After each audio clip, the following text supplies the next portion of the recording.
Yep. Hey guys, so we're here with Roy. He's the big boss at Kaohi. We're so excited to chat to him today.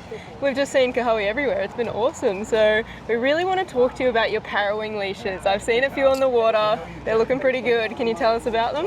What's the challenge in parawinging is keeping your lines out of the coils, and there's still an advantage to having a coil hybrid leash because obviously the Dyneema gives you some stretch and some lightness, and the coil gives you the safety. And the challenge with coils and parawing lines is they get caught, and there's no way of getting around that unless you have a Invis leash, and really you can do this with your current Invis leash, is reverse it.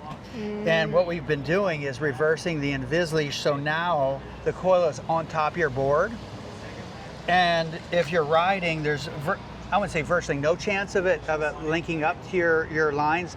There could be, but it's greatly reduced. So this is a tip: if you have an Invis, feel free to, and especially with a carabiner, you can take the carabiner off, reverse your Invis, and then now you have a leash that's made for parawinging.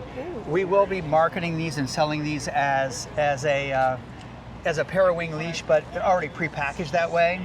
And what you'll notice with this is if you did have like this, what we call this is a kind of a rail saver. We call it the soft connection.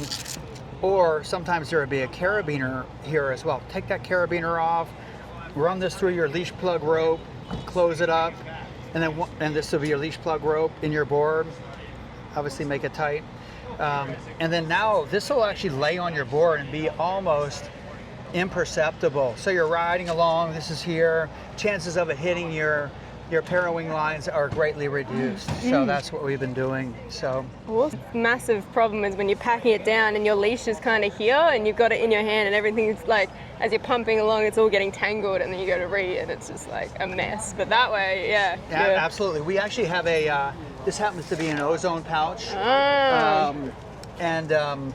This is the ozone pouch is a really nicely made pouch as well. They have a little I think it's Dyneema, not Spectra, but they have the knot there, and you can lark's head this right onto an Invis leash like we have here, and now you have your leash attached to your stuff pouch, basically kangaroo pouch, and that's a way to do it.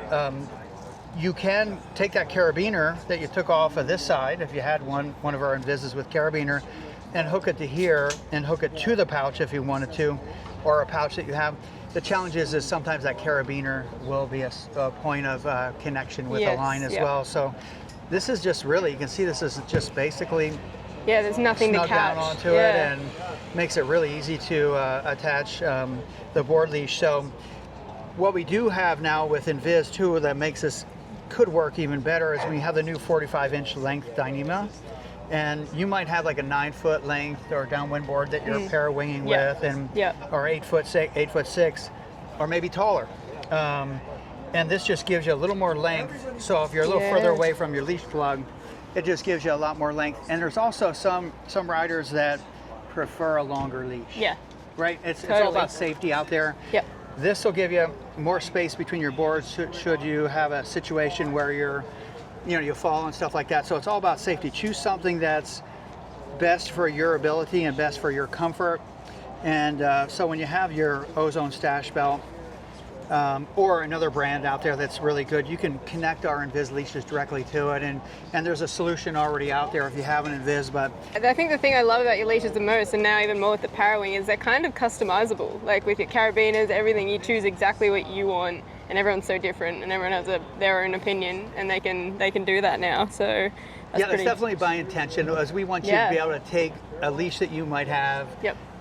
Say something happens to it, we can repair it. We can always put something onto it. There's also a situation where you might want to customize it yourself. You don't have to let us know. You can do whatever you want. You know, and I think ultimately that's what's great about this is all you need is the FCS key or an equivalent wrench there. Allen wrench, and you can just move these pieces around and change parts and stuff like that. And so cool.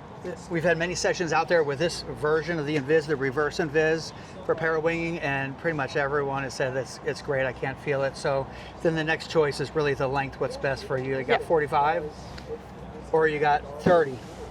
Yeah, cool. And both could be maybe you need both, if you have a long board or something like that. Yeah. So what's the average length of board that you're seeing? It's funny, everyone around here is kind of riding more like 6.5s, like a bit more mid-length, whereas at home we're all parawinging on our big 8.0s and our big downwinders just because it's the faster swell. So you kind of, I'd be looking at both, like one for each board.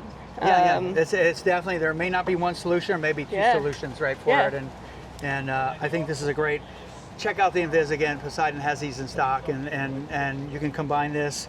You might want to put it on you can put it on the black belts as well, cool. and you can run it through itself, and so it's super easy, super light connection, and you'll be stoked. Awesome. Yeah, super keen to test it out. I haven't gotten to yet, but Jared and Adam have, so we've got some testers out there, but looks great. Yes. Thanks, Roy. Awesome. Thank you guys. Thank you so much. See ya.